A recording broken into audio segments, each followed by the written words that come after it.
I dream చూస్తున్న ప్రేక్షకులందరికీ నమస్కారం. ఈరోజు మనతో పాటు ప్రముఖ ఆధ్యాత్మికవేత్త జ్యోతిష్య వాస్తు పండితులు బాలచంద్ర శర్మ గురుగారు మనతో పాటు ఉన్నారు. మాట్లాడదాం. నమస్కారం గురుగారు.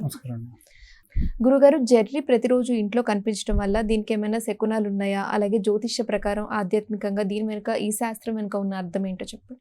శ్రీమాత్రే నమః. శ్రీ గురుభ్యో నమః. జెర్రీ సాధారణంగా ఏంటంటే ఎక్కువ తేమ ఉన్న చోట, బండలు పగిలిన చోట, మురికిగా ఉన్న చోట కనిపిస్తూ ఉంటుంది. ఎక్కడైనా సరే రావి చెట్టు మొలిస్తే ఇంట్లో, లేదా రావి కాయలు పక్షులు తీసుకొచ్చి పెడితే ఆ గోడలన్నీ బ్రేక్ అవుతూ ఉంటాయి. ఆ మధ్యలో కనుక తేమ ఉంటే అక్కడి నుండి పుడతాయి. దీనివల్ల ఒక సిగ్నల్ ఏంటి అని అంటే అక్కడ బాగా విపరీతమైనటువంటి తేమ చేరుకుంది, ఇక ఆ ఇల్లంతా కూడా శిథిలావస్థకు వచ్చింది అనేటువంటిది అర్థం. జెర్రీ కనిపించడం అంత మంచిది కాదు. జెర్రీ ఇంట్లో పాకడం రావడం అంత మంచిది కాదు. అక్కడ ఏదో డిజాస్టర్ జరగబోతుంది అని అనుకోవచ్చు. రాహుగ్రహ సంభావిత దోషములుంటే కూడా ఈ యొక్క జెర్రీ అనేటువంటిది కనిపిస్తుంది. అంటారు చూడండి, మేము ఒక 1000 కాల జెర్రీని నేను ఎప్పుడు ఎక్కడ ఉంటాను నాకే తెలియదు అని అంటూ ఉంటారు. అంటే ఒక సిద్ధమైనటువంటి, ఒక స్థిరమైనటువంటి పొజిషన్లో లేకుండా మూవ్ అవుతూ ఉంటారు అన్నమాట. దానివల్ల విపరీతమైనటువంటి ఇబ్బంది ఉంటుంది అని చెప్పి చెబుతూ ఉంటారు. అదొక కారణం. రాహుగ్రహ సంభావిత దోషములు కూడా ఉంటాయి. అంటే నమ్మకూడని వాళ్ళని నమ్మి డబ్బులు ఇవ్వడం కానీ, లేకుంటే ఏదో రకంగా మోసపోవడం కానీ జరుగుతుంది. డబ్బు పోవడం అనేటువంటిది జరుగుతుంది అనేటువంటిది కూడా కారణం. జెర్రీ కుట్టింది అనుకోండి, చాలా వాపు, దాని మెడిసిన్ రెగ్యులర్గా దొరకవు. ఎందుకంటే చాలామంది చూడగానే కొట్టేస్తారు, ఈజీగా కిల్ చేస్తారు కాబట్టి దాని మెడిసిన్ని ఎక్కువ దగ్గర పెట్టుకోరు. అది వచ్చేలోపు రకరకాల ఇబ్బంది. కొన్నిసార్లు చేయి ఎక్కడైతే కుట్టిందో ఆ చేయి కొట్టేసిన సందర్భాలు కూడా ఉన్నాయి.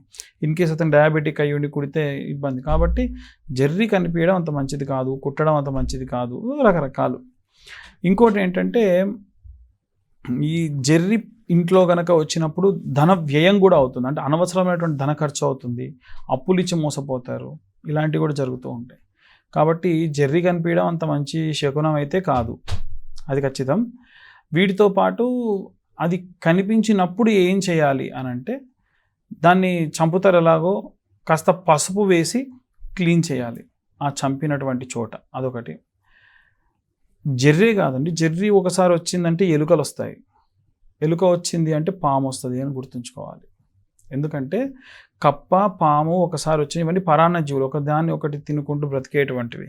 కప్ప కానీ పాము కానీ ఒకసారి వచ్చినాయి అని అంటే కనుక, అది దగ్గరలో మీకు ఎక్కడన్నా పొలాలున్నా, ఏదైనా సరే చిన్న సైజు గడ్డి ప్రాంతం ఎక్కువ ఉన్నా పాములు ఖచ్చితంగా వస్తాయి. ఎలుకలు అంటే సాధారణంగా ఉంటాయి, కానీ కప్పలు బాగా తేమ ఉండి నీళ్ళు ప్లస్ బయట ఉండేటువంటివి అన్నమాట.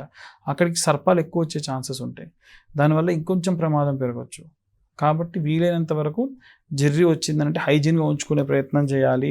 ఎక్కడన్నా గోడలు బ్రేక్ అయినాయి అనేటువంటివి చూడాలి. ఏ రాత్రి ఇల్లు కూలిపోతే, ఆ గోడ కూలిపోతే ఇబ్బంది, ప్రాణ నష్టం. కాబట్టి అలాంటి ఇబ్బందులు లేకుండా ఉండేటట్టుగా ప్లాన్ చేసుకుంటే సరిపోతుంది తప్ప అంతకుమించి ఇంకేమీ ఉండదు.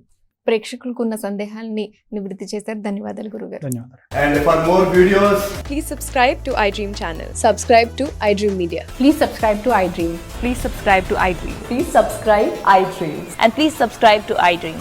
For more videos, subscribe to iDream. please like, share and subscribe to the channel. Congratulations, iDream. Subscribe to iDream. Subscribe to iDream. So subscribe to iDream Media. iDream ki iDream team andarki huge congratulations. Please subscribe iDream Media. Please subscribe to iDream. Subscribe iDream. Please subscribe to iDream. iDream అంటే నా కళల channel subscribe చేసుకున్న నోరు తిరుగుతలేదు, మీరైతే గంట గుర్తు కొట్టండి. For more such videos, please subscribe to iDream. Subscribe to iDream. Please subscribe to iDream. Please subscribe iDream Media. Please do subscribe to iDream. Please subscribe to iDream Media. For best entertainment and information, please subscribe iDream. And don't forget to subscribe to iDream.